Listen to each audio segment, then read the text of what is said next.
MIT technology review Pakistan के news studio में खुशामदीद। मैं हूं आपका मेजबान GM शाह। न्यूज राउंडअप का आगाज करते हैं। बुलेटिन के आगाज में आपको बताते हैं कि मुशीर वजीर आला पंजाब और chairman Punjab information technology board doctor उबरसैफ ने कहा है कि पंजाब की 5 करोड़ 70 लाख दही जमीनों का रिकॉर्ड डिजिटल हो चुका है। इसके अलावा 26,000 में से 25,800 मौजाजात का रिकॉर्ड भी हासिल हो चुका है।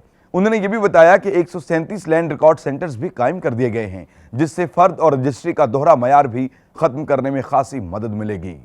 और अब आपको बताते हैं कि मारूफ कंपनी सैमसंग ने ऐलान किया है कि वो अपने आइंदा आने वाले मोबाइल्स को चेहरे पहचानने वाली टेक्नोलॉजी से लैस करेगी। बताया जा रहा है कि इस टेक्नोलॉजी को सैमसंग के आने वाले नए स्मार्टफोन्स मॉडल गैलेक्सी S8 और गैलेक्सी S8 प्लस में मुतारिफ करवाया जाएगा, जो सिर्फ अपने मालिक का चेहरा पहचानने के बाद ही अनलॉक हो सकेंगे। और इसके साथ साथ यह भी कहा जा रहा है कि सैमसंग के आइंदा स्मार्टफोन्स में चेहरा शनासी के अलावा आंख की पुतली की मदद से सारिफ को शिनाख्त करने वाली टेक्नोलॉजी भी मौजूद हो सकती है।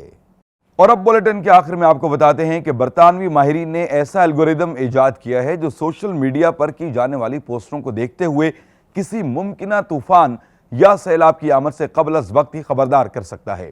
माहिरीन का कहना है कि कोई तूफान या सैलाब बिल्कुल अचानक ही नहीं आता, बल्कि पहले उसके कुछ जाहिरी आसार नमूदार होते हैं, जिन्हें आम लोग फौरन महसूस कर लेते हैं और इसके रद्द-ए-अमल में कुछ मखसूस अल्फाज का इस्तेमाल ज्यादा करते हैं, जिसको यह एल्गोरिदम सोशल मीडिया पर तलाश करता है और अज खुद नतीजा अखज़ करके मुतासर होने वाले इलाके के बारे में आगाह करता है। इसके साथ ही MIT टेक्नोलॉजी रिव्यू पाकिस्तान के न्यूज स्टूडियो से अपने मेजबान GM शाह को इजाजत दीजिए। अल्लाह ने निगहबान।